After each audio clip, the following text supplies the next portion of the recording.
Prime time in football paradise. On November 9th, Florida State travels to South Bend, Indiana to take on Notre Dame.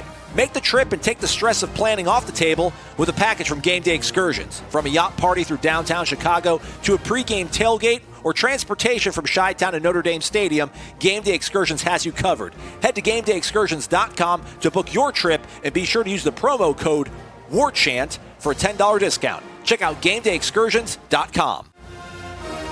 From Cali to Tally, it's time to wake up. WarChant.com is your ultimate Seminole sports source, and this is Wake Up War Chant. Now here's WarChant.com's Aslan Hudjavandi and Corey Clark.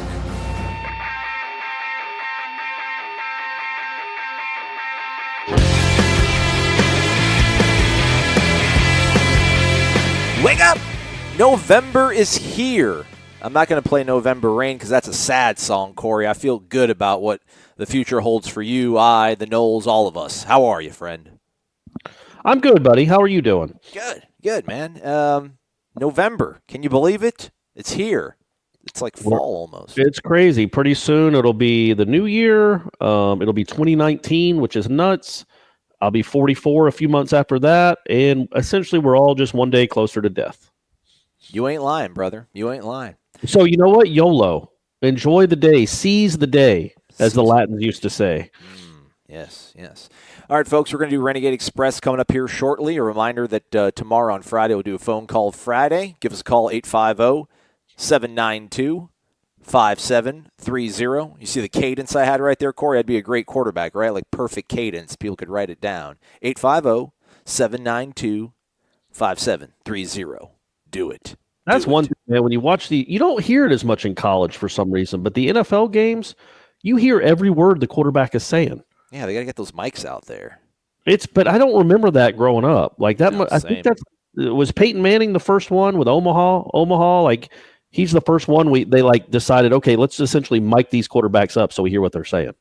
Yeah, I wonder how much of it is those the fancy cable cameras they use. Those cables that crisscross from end to end of the stadium, and like the zip line, and the cameras going back and forth. I wonder how much of it is that technology allows them to kind of hover their sound equipment that close. Yeah, that's probably good. That's probably a good point. Because it used to be the guys, they have the parabolic mics. They had like the half sphere, like the clear plastic sphere, and they would just sit there on the sideline and just hold that thing with a little rope around their neck, and that was the way we would get our on-field audio. But it's got a little bit better. A little bit more technology has been on the side. All righty, before we turn to the questions, just wanted to share some sort of observations from Wednesday's practice. We'll get Willie Thursday coming up here this morning in his final sort of public comments before the game. Do you think he will tell us who his quarterback's going to be, or do you think he'll pull a whole, we're still working on it kind of thing? Well, let me ask you. So you were at practice on Wednesday. Was it the same as Tuesday? It was all Blackman.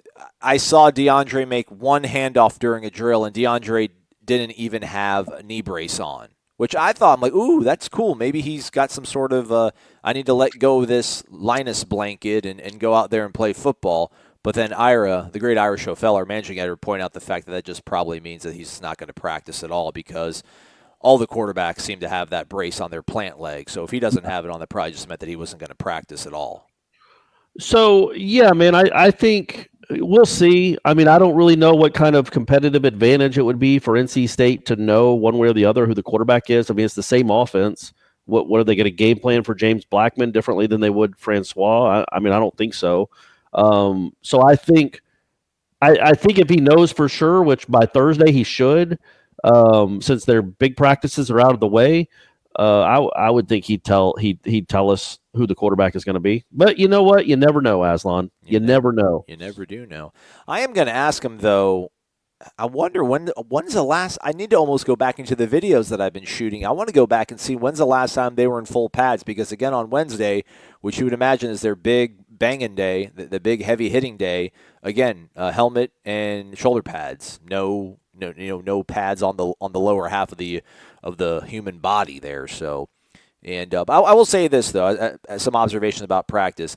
I did think I'm not a fan of the Knoll drill just because it's the damn song. I don't want to hear "Nuck If You're Buck" ever again, but it's probably going to be at least 4 more weeks of that nonsense.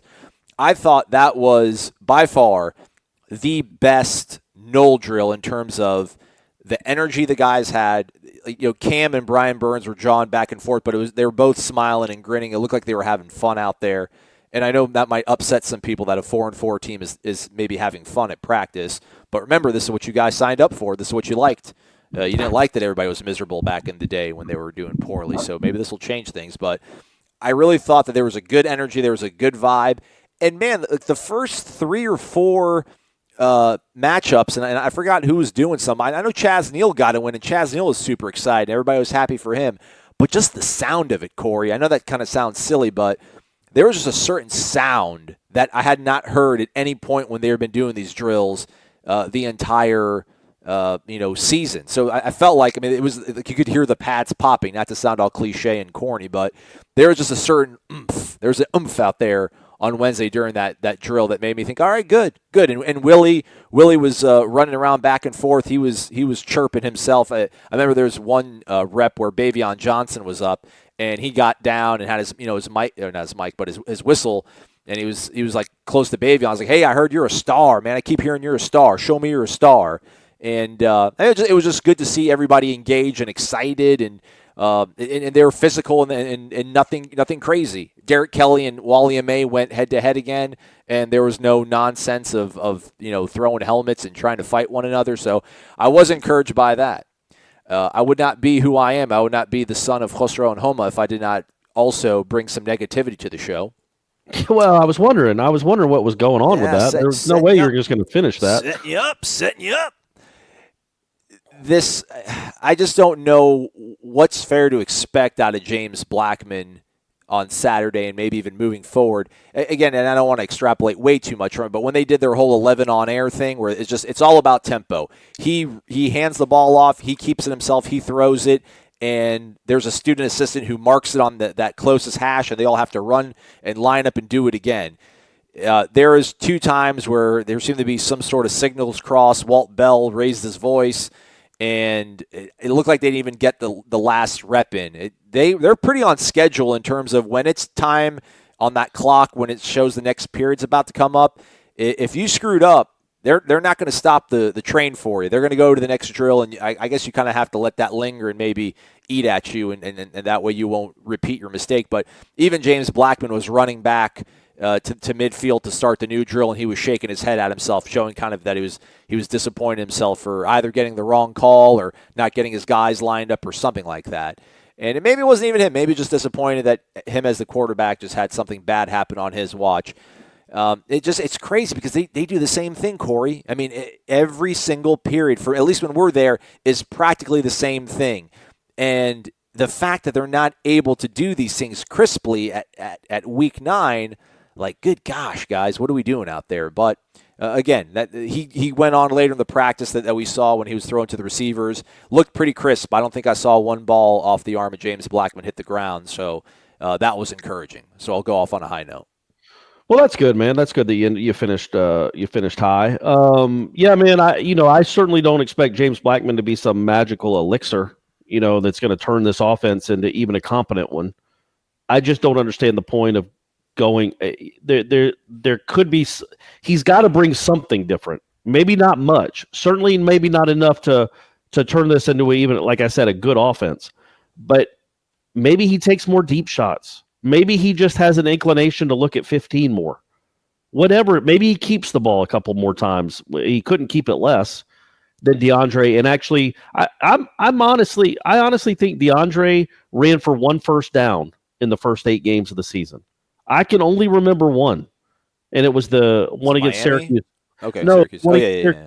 Down 30-0. Yeah. Or 23-0, maybe. That's the only time I remember him running for a first down. That's impossible. Danny Cannell ran for first downs. So even if it's just a guy that's more that does just gets you 18 extra yards with his legs, well, that's 18 extra yards. Again, I don't expect them to go up there and run for 200 or 300 yards against NC State, and I don't expect them to put up 40 points. But, just from a personal level, I was kind of tired of watching the other stuff. So let's see what this guy has. And then it's a completely clean slate in 2019, and the freshman might come in and win the job. Or maybe Bailey Hockman will transfer back. Who the heck knows, buddy? Bailey. But I do think that the only real thing that excites me about Blackman is I do think he'll take more shots downfield. I thought DeAndre took a decent amount of them, man. In terms of what was called, I mean, when they call wide receiver screen perimeter pass play, it's perimeter pass play. I just think so much of it is that, like, how tough is it to be quarterback in this offense? Because the line, obviously, because there were plays where DeAndre had a clean pocket. But there's like no rhyme or reason, it feels like, to when there is a clean pocket and when they could bring 5, and sometimes they'd pick up the blitz and he'd have a clean pocket. Sometimes they would just rush 4 and he's getting harassed. I imagine it's got to be so difficult to know what like your timing is, to get a feel for what you can do when every snap to snap is just so wildly inconsistent and different in terms of what you're going to see. Oh, 100%. And you know, especially after the first quarter of that game on Saturday, Francois was throwing off his back foot a lot, backing up, looking at the rush, throwing off his back foot. And heaven knows I completely understand it. I don't fault him for it. I understand it. I think he would be, not smart not to. You know, I mean, it's just human nature. There'd be something wrong with the synapses in his brain if he wasn't falling backwards, getting hit as much as he did. But just maybe a fresh legs, fresh eyes, fresh arm. They're not so beat up physically and mentally. Maybe it'll just have a little bit more verve to it. Yeah. But I mean, I don't think anybody here, and that's what I really hesitate on. If this happens and Blackman starts and they lose and they look, the same they've always looked, people will be like, well, see, DeAndre Francois is not the problem. Man, we know what the major problem is. We know it. And it ain't the quarterback. It's just that this particular quarterback, again, isn't a great marriage with a bad offensive line because he can't move. Yeah. He cannot move. So if he can't move, he's a sitting duck. You wouldn't want Cannell playing in this offense. And that's what Cannell was a good quarterback. But you wouldn't want somebody that limited mobility-wise in this offense, and that's what this – so at least Blackman is something different. And if we're going by recent history, what are they, 11-10 in their last 21 games? I don't expect it to look much better. I don't expect them to go up there and win. They could. It wouldn't be a stunner, but it's just something. It's just something different. And maybe Tamori and Terry will have a big game, which is all you and I really care about. Yeah, let's get our boy to Canton, man. Let's get that journey going. Yeah, again, I mean, I think when you're a perennial top 25 program and you think you're a blue blood, and maybe you are a blue blood, and you're in this predicament in this season, and you got a kid who started, 12 games in his life, I mean, at what point do you not at least try to see if you can get something out of him? I think ultimately, if he can get just, like, this sounds crazy, I think if he can just get 6-yard runs, if he keeps on the handoff where everything's collapsing on Cam or Jacques, and he just runs for 5 or 6 yards, I think those things will make much more of an impact on opening things up in the second half and helping them out than it's going to be him hitting on that, that maybe the streaking throw downfield 57 yards to Tamori and Terry. I just think if he's – I think he's got the bravery in him, not that DeAndre didn't. I think DeAndre's body just isn't wanting to cooperate with his mind and his heart right now. I just think if Blackman can keep and get a few decent runs, nothing huge, that'll keep NC State honest, and that just opens up everything else. I think everything pivots off of that, so hopefully it works. And the bar isn't set that high. Check it out. The Los Farringtons, the Farrington family, Corey, they tweeted this at me. They live in Nicaragua. I said Honduras. They live in Nicaragua, man. I think they're doing like a mission trip. They're doing God's work, literally. Okay, all right. They set the bar at a very manageable rate. If Blackman hits the open receiver 90% of the time, it's a 100% improvement at quarterback, they said. This is why you make the change. You have to try it. Quarterback play has been bad all year, and missing wide open receivers is not on the O-line. Yeah, I would. My contention there is that, Francois is the reason they won the Louisville game. And he's quite frankly the reason they won the Wake Forest game, because the running game, again, aside from one run, didn't do much. When he has time to throw, he's made some great throws, including the one that was called back because of the hold against Wake Forest to Terry. Yeah. I mean, that's an incredible throw. So I don't want it. I wouldn't say that him missing open receivers has been a huge part of this, the downfall of this offense, the failure of this offense. It happens, but that happens with almost every quarterback. Think of all the times, even in the game against Clemson, Lawrence missed a couple touchdowns. Yeah, overthrew a kid. I mean, that happens. Even good quarterbacks overthrow kids or underthrow kids.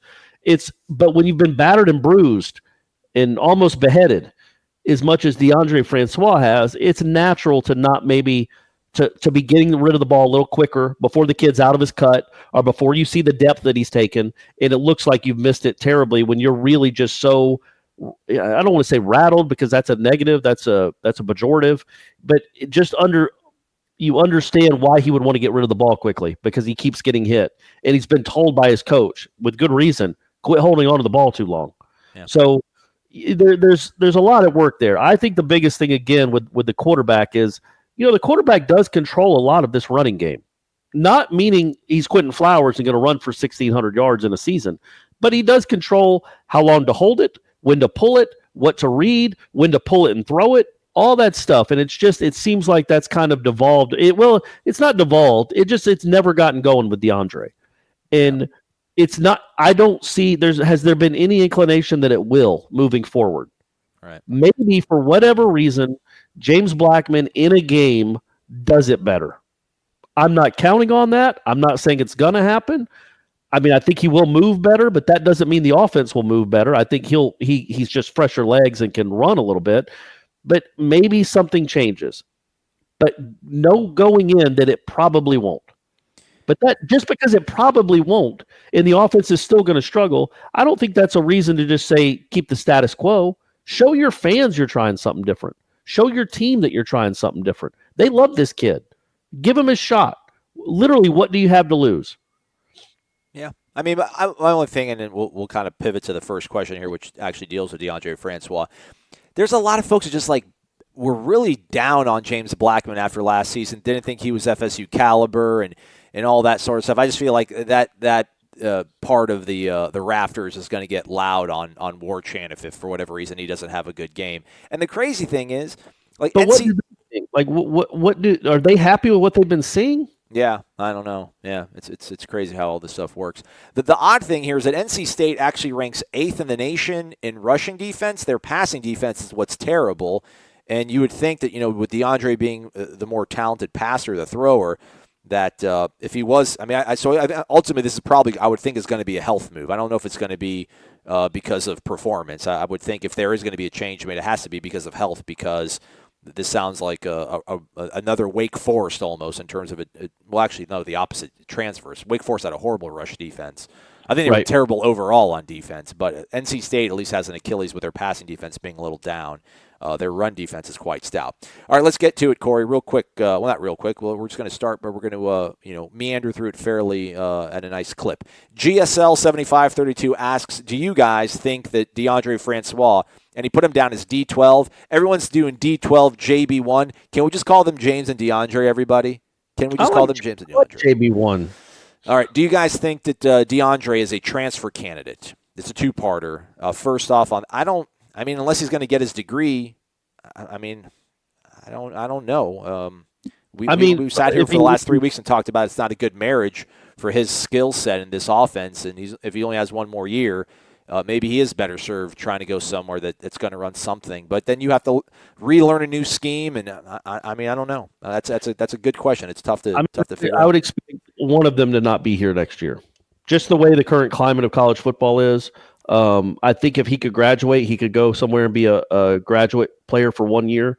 But yeah, I wouldn't be stunned if that happened, especially depending on how Blackman looks. Like if Blackman, if he plays the next 2 or 3 or 4 weeks, and whether they get to a bowl or not, if he looks competent and the offense is pretty good or just good or okay, just average. Making strides. A little bit of strides, then yeah, I would think. And I also think Willie Taggart's the kind of guy that would tell him, and I'm not saying this is going to happen at all. I think Willie Taggart apparently is a pretty big fan of Francois because he hadn't pulled him yet. So I don't think he doesn't like the kid or doesn't think that maybe there's a future here. But if he did think, look, man, there's no way you're starting next year. It's either going to be James or it's going to be Sam Howell. I think he would tell Francois that, hey man, go see if you can get on with another team. I wonder how many offenses out there would fit his skills. I mean, how many Jimbo-esque pro-style offenses are really out there these days? You know, at least at the good programs. Texas A&M's out there, buddy. Yeah. All right. The second part of his question was, could we see another change on the offensive line? I'd like to see us chip on Brady Scott's side, give him tight end help in pass plays that go deep. I don't think so unless Landon Dickerson comes back. There is a health update on him from Gene Williams on warchant.com. Check it out. We can't give you everything for free. We got to pay some of the bills, but it's a bit of an optimistic update. Yeah, I mean, unless Jawan Williams somehow finds a bolt of confidence here, I think those 5 guys that have started the last 2 or 3 games in a row here, that's who you want to finish out this season. I mean, I don't disagree with maybe helping out Brady with a tight end, but Trey McKitty did not have a really good game in pass protection against Clemson. So even if you do that, I don't know how much more really assistance you're giving to it. But it feels like these are your tackles from here till the end of the season. Is going to be Kelly and Scott, and then on the interior it'll be Minshew and Arnold, and then I guess Eberle. Maybe Bavion moves up somewhere, but I think the tackles, I don't see a change in the tackle spot. Maybe on the interior, but not outside. Yeah, but he does need help. Yeah. But I mean, we know that. So coach it up, scheme it up, give that guy a little bit of help. Yeah. FSU grad 98. Gentlemen, good morning from Vegas. Love your show. There seems to be lots of hinting that there will be changes to this coaching staff after the season. How many do you think there will be? Who are the most likely candidates? Yeah, that's an interesting question because we say that and we hint at that, but none of us really know Willie Taggart. Yeah. We don't. We know that he fired a coordinator in the middle of the season in South Florida, but I don't know. I don't know what else he's done in his history. I should probably look that up. I don't even know how you'd look that up. Just Google Willie Taggart fires to or demotes to see how many times that's happened in his coaching career. But he doesn't strike me as the guy, even if he's like great friends with the guy, that would keep him around. Like again, I don't think Jimbo Fisher ever thought of this as his dream job. And he, not to say he didn't care about Florida State and he didn't care about those players, but this was a job. It was a job to help him get to where he wanted to go, and obviously he wanted to go somewhere else. So Willie Taggart, from all accounts, this is his dream job, and this is his one shot at it. So, man, you're going to be loyal to a guy that might get you fired in the next 2.5 years? Or are you going to go make changes that need to be made to help out your program and to make sure you're here for a decade? That's what's going to be. That's on Willie Taggart, because you can't look at this staff. And I know the people, I don't think the receivers coach wants to actually be a receivers coach. That was actually pointed out to us in August that he didn't even want to do it. And when Willie apparently struck out with Ron Dugans, asked him, hey, why don't you do it? And since David Kelly had been a receivers coach in the past at a high level, I think he was at like Duke and Stanford. They're like, okay, yeah, sure, I'll do it. But that wasn't his first choice. That was kind of like a, hey, why don't you do this? And then Alonzo Hampton, too. I think that was obviously that has been a disaster. And I'm not saying the guy can't coach, but I don't know how often in his career he's coached special teams. And he's not doing it well. So I think it's not like the NFL. Obviously, this is the first year there's even been such a thing as a special teams coach. In the NFL, you see these guys they're on TV all the time. Anytime there's a block in the back or they have a long kick return, they'll show the special teams coach for one of those NFL teams. It's like, man, he's still doing this. He's been around for 25 years. That's all they do. The Cowboys had one that was there forever. So, and then just moves on to another school or another program, another franchise. These guys, I don't know where you go to get a great special teams coach. Because who's proven that they're a great special teams coach? But we know who's proven they can't do it real well, and it's this guy through 8 games. So whether he wants to move him to another role in another capacity, or whether he just goes and says, I can't deal with this, that needs to be done. But I don't know what the chances are, because we don't know Willie Taggart. By the way, I did Google that. And he fired 3 assistant coaches after the 2014 season, which I think was his second year at USF. And he also, it looks like there's some word that he resigned, but I will go with that he fired. One of the assistants that he actually brought with him to Oregon, David Reeves, apparently he got a DUI, and Willie fired him in January of 2017. So he has done it. What I wonder is if... Well, that's interesting, right? I mean, that shows that he's willing to do it if it's not working. And so that was after 2014. Well, 15 and 16 is when they went 18-6 or whatever it was. Right. So that helped. I wonder if he does move Alonzo Hampton and, David Kelly to other positions, internally or what have you. And maybe you just share and split some special teams responsibilities amongst the assistant coaches you have. Like, what's that to say you bring in like a cornerback coach or a safeties coach to help out Harlan Barnett? I know he probably doesn't want help, but I wonder if that's a conversation Willie needs to look into having. Somebody told Ira this, and Ira brought up to me one day. I'm like, it makes total sense.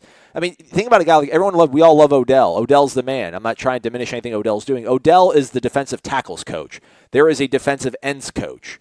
I mean, how many kids is Odell coaching? 5, 6 kids, maybe 7 or 8. When we talk about walk-ons, I mean, Harlan Barnett, and this goes just as Charles Kelly as well. Like, you're the defensive coordinator, and you're also coaching all the cornerbacks and all the safeties. That's like a lot of kids that are under your watch. It's a lot of responsibilities. I wonder if there's any,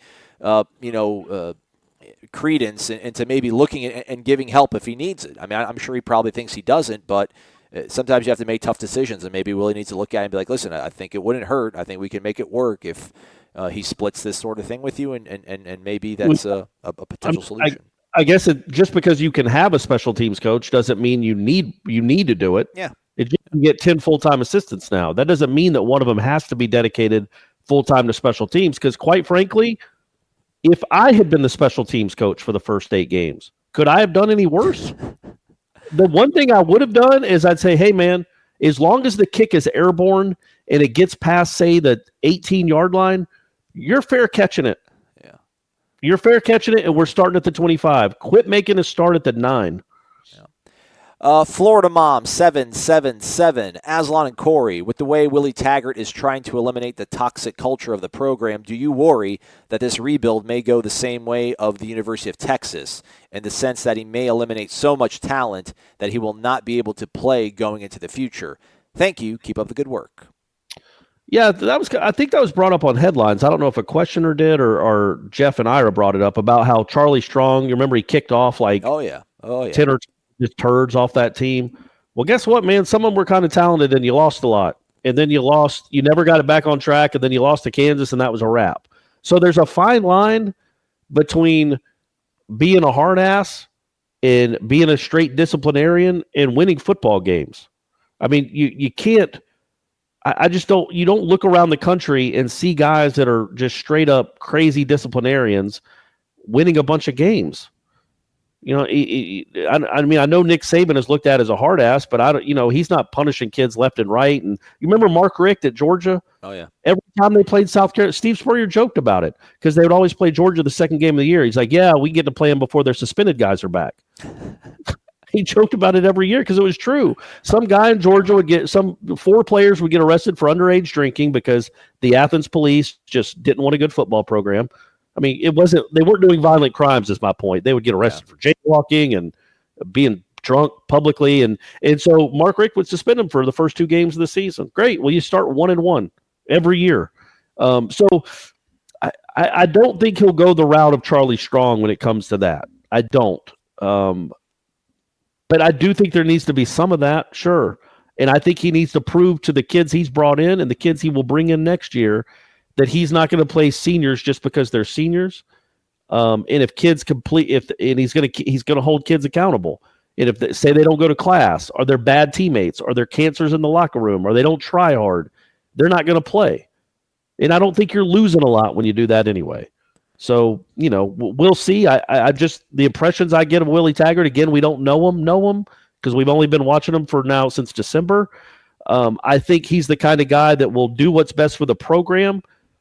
At the same time, he will make sure he doesn't get walked over. Yeah, I'm not too concerned about that because I think the more talented kids on this team actually are also high character kids too. Like your Marvin Wilsons. I shouldn't say high. I mean, I don't think they're the inmates that would be running the asylum. I don't think there's a toxic culture within the kids that are going to be dependent on this team moving forward. And I don't even really know if there are quote cancers in that locker room. I'm not in the locker room. It doesn't feel like at practice that there's guys who are, not listening to coaches or, mailing it in. So it's always tough to talk about things. But I don't think it's going to be any sort of mass exodus. I mean, nothing happened leading up to the season, really, so it's hard to imagine all of a sudden he's going to flip some sort of switch and be like, all right, I gave you all a chance, but you 10, get out of here. So I hope it won't be that bumpy. I'm not expecting it to. There's several questions in this one. We've already touched on some of them, but sounds like he's new to the tribe. RCKK90. Corey Naslon just discovered you guys a few weeks ago, and I love the show. I'd like to hear your thoughts on a few items I've been wondering about. He asks about Francois just in terms of staying for his senior year. If he's not an early round draft candidate, wouldn't it be better to try to make an NFL team with that talent instead of getting beat up every week? Yes. Yeah, I mean, yeah, but then if you don't get drafted or if you don't stick on the roster, then and you don't have a degree, that's kind of a bummer. Well, we don't have any reason to think that he's not on track to get a degree. Yeah. But also, if he's not guaranteed of being the starter, yeah, why not at least go try? Look, the reality is he's probably not an NFL quarterback. Just like Tavares McFadden is probably not an NFL cornerback. But, I don't know that McFadden hurt himself by leaving early because I don't know that even if he played this year, would he have raised his stock at all? Right. Well, that's not true. It was dumb to leave early when you don't get drafted. That's preposterous. Yeah. Unless you're a quarterback that gets the tar beat out of you every game. It just doesn't want to deal with it anymore. Right. I can understand that in a heartbeat. I can understand him wanting to go somewhere else. So, yeah, I see that. I see both sides. I would say, I think a lot of it will have to do with what Blackman looks like. Yeah. If he looks like he's a good quarterback or he's an okay fit for this system, and you got another kid in coming next year that you think's the hot shot future, then I don't know if Francois thinks he has a place on this team. So it kind of really does ride on how number one looks. He also adds to his untrained football eye, after the first quarter, Clemson's quarterback never had to look for a second receiving option when he dropped back. The first look seemed to always be open and usually by a wide margin. Same thing when they put their backup quarterback in. Also mentions Alonzo Hampton. Does he bring any value as a recruiter from a coaching standpoint? He certainly hasn't had his guys ready to play. We do agree with you. We kind of mentioned that. Yeah, the secondary is a concern, and I don't know how much more they can do. I don't know if this is a technique thing. Do they not understand? I mean, it seems like they're playing man a lot. Man is a pretty easy thing to understand and to get your head wrapped around.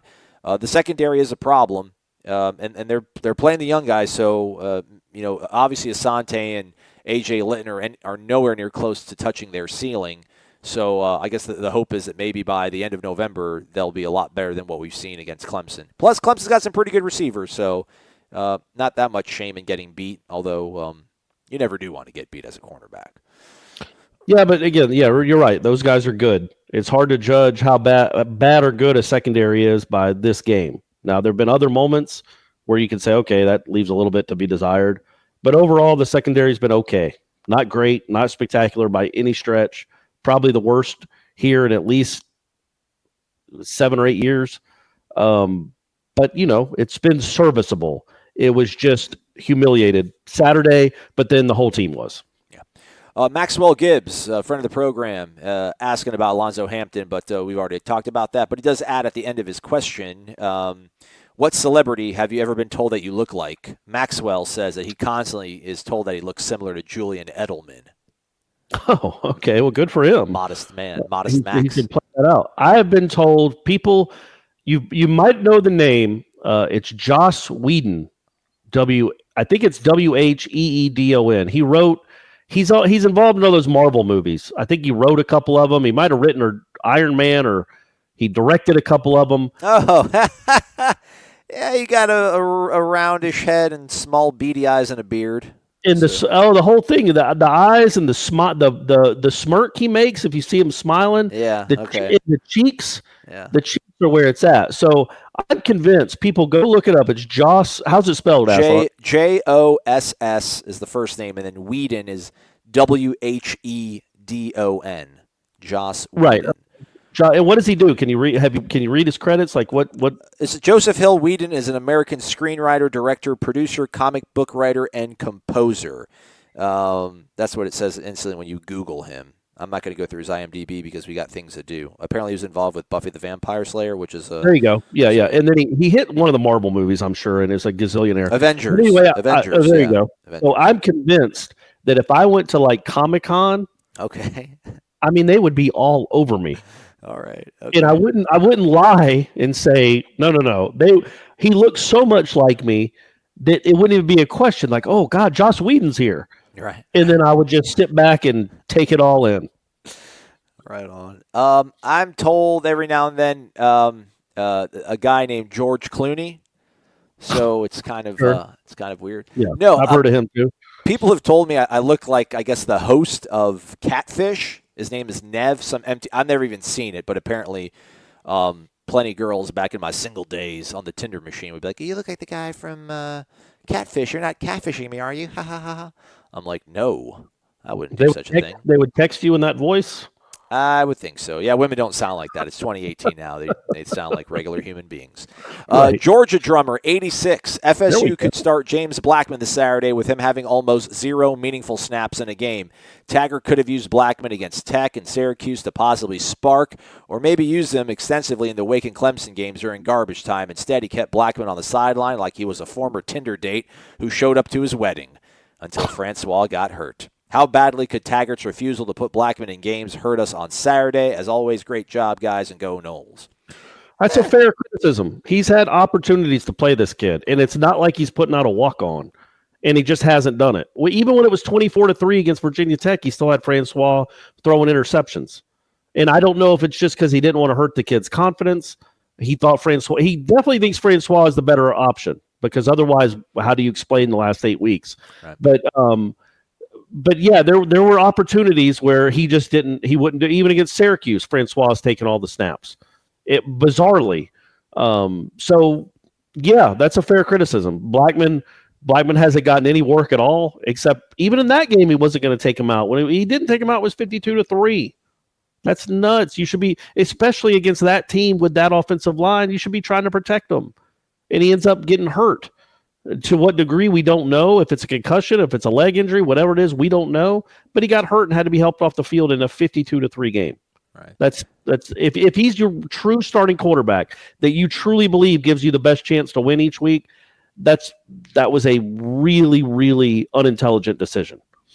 I also think the whole redshirt thing is kind of another variable that's tough to figure out in terms of how he wants to manage James Blackman. They put him in the game against Miami, and they also did put him in the game against Wake, so he had 2 strikes, if you will, against him. And when you say remember when I talked about how Kelly Bryant and Dabo could have worked that out? Right. Where Kelly Bryant's like, look, man, I want to leave, but I want to be here for the team. If you absolutely need me, I'll play, but I don't want to go in and mop up duty. Yeah. Perhaps giving Willie Taggart the benefit of the doubt, maybe he and James Blackman had that same conversation. Like, look, man, I just don't think you're a good fit for this offense. I don't want to burn your red shirt. I don't want to waste a year of your eligibility to play when we're down 30 or up 30. I don't want to do it. So and maybe James asked them to do that. And I don't think that's anything they would ever admit, but that would at least explain some of the weird, odd decisions, like that why DeAndre Francois is still in the game when it's 52-3. Now, going forward, he's now played in 2 games. He could still play in 2, and because of the new redshirt rules, he could still play 2 and 3. He's played 3. He's been in Miami, Wake Forest, and Clemson. Oh, yeah, that's right. He came in the Wake Forest game. So, yeah, so that's it. So now the red shirt is burned, essentially, after this. But, I think maybe that there is I think that's something that coaches have to think about now. And I think Willie Taggart there is a possibility Willie Taggart could have said, hey, man, I love what a teammate what a great teammate you are. Because you're such a great teammate, these guys love you. I don't think you're my quarterback, but you can be a quarterback in another offense, and I want you to have 3 years to play. Yeah. So I want to burn your red shirt for meaningless snaps. All right, let's go speed round. We got about 5 minutes. Corey, Bimini bound. He's back after a hiatus. Where does 2nd and 43 fall in the FSU history books? I can't recall any that big. Man, that is nuts. I remember there was a game at Georgia Tech. It might have been 98 or 2000. I think it was one of the Winky games where Florida State won, and it was pretty comfortable. But it was a game that had a gazillion penalties. And I remember being at the game, and Florida State had like 3 holds in a row, and literally they didn't punt for a first down. Like after the punt, it didn't get to the yard to gain for the first down, and it was like a 39-yard punt. Yeah. So he didn't even punt for the first down. So I've seen it occasionally, but 2nd and 43 is rough. Last year, I don't know if people saw this. It doesn't deal with Florida State, but I figured I'd bring it up. It was, I think, either last year or 16. It was Louisiana Tech versus Mississippi State. Louisiana Tech had 3rd and goal from the 3, and the snap went over the quarterback's head, and it was just an absolute quagmire with people kicking and rolling the ball around. It ended up being grounded at the opposing 3-yard line, so it was like 4th and 97. Yeah, it was literally. 4th and it wasn't it like 4th and goal from their own 3? Yeah. So the math worked out to like 4th and 97. It was crazy. So, but yeah, real quick, do you think the 2013 Jameis team could have converted 2nd and 43? Absolutely. Yeah. Knoll fan number 1. Good morning, guys. I have no words on how the season has played out. The one thing I keep on coming back to is the whole team and coaches talk about how great of a teammate Blackman is and how hard he works, but they won't give him a shot at quarterback. It seems like it is written on the wall who the team supports and will play hard for. Maybe you guys can explain it. I don't buy that Francois is head and shoulders better than Blackman with what we saw on the field the last 8 weeks. Yeah, I mean, again, we've talked about it a lot here in the last few minutes. I think Blackman I think they love that dude. At least the guys we talk to swear by that guy.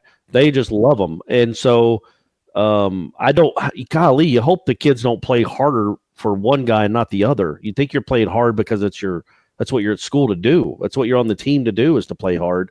But, some guys just have that kind of impact on a team. I don't know. Again, we'll see. But it's other than what I just pontificated about 5 minutes ago with the Redshirt thing, nothing else really makes a whole lot of sense. Because again, it's not fair to blame Francois, and maybe Willie's like, as a former quarterback, I don't think it's fair to pull a starting quarterback because he keeps getting beat up because of a bad offensive line. Yeah. But it's just been odd. It's been odd how this quarterback situation has played out. Again, they did say critical errors. James Blackman even admitted on Tuesday that he has to work on his accuracy. So it could be the whole turnover thing. Willie's big thing going to the Miami game was we knew we could beat Miami as long as we didn't turn the ball over. And had they not turned the ball over, they would have beat Miami. So it just could have been one of those things where he has a real trust and faith in DeAndre to protect the ball more so than James.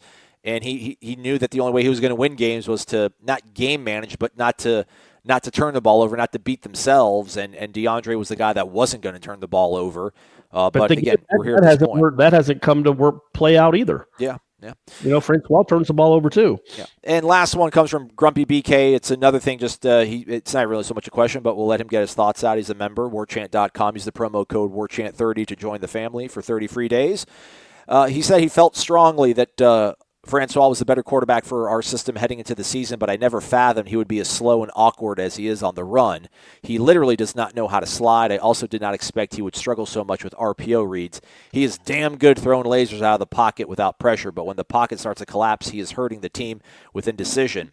And we all know it collapses a lot more than it holds up. It is time to give JB1 a shot. I don't see him losing a game for us that we otherwise wouldn't lose anyway. That's maybe the best way to really wrap it up for us. That's a perfect way to sum it up. I completely agree with that. I completely agree with that. All right, folks, give us a call. We'll take it tomorrow, 850-792-5730. He's Cora Maslow. Thanks so much for listening to Wake Up War Chant. WarChant.com is the ultimate inside source for FSU football and recruiting. And now you can get in on the action for free for an entire month. WarChant.com is offering a risk-free 30-day trial subscription. Get full access to the #1 website covering the Seminoles just by entering the promo code WarChant30. That's WarChant30. Sign up and get in on the world's most active FSU message boards. Receive breaking news, stories from our award-winning staff, plus get exclusive interviews and videos. Just enter the promo code WarChant30. WarChant.com, your ultimate Seminole sports source.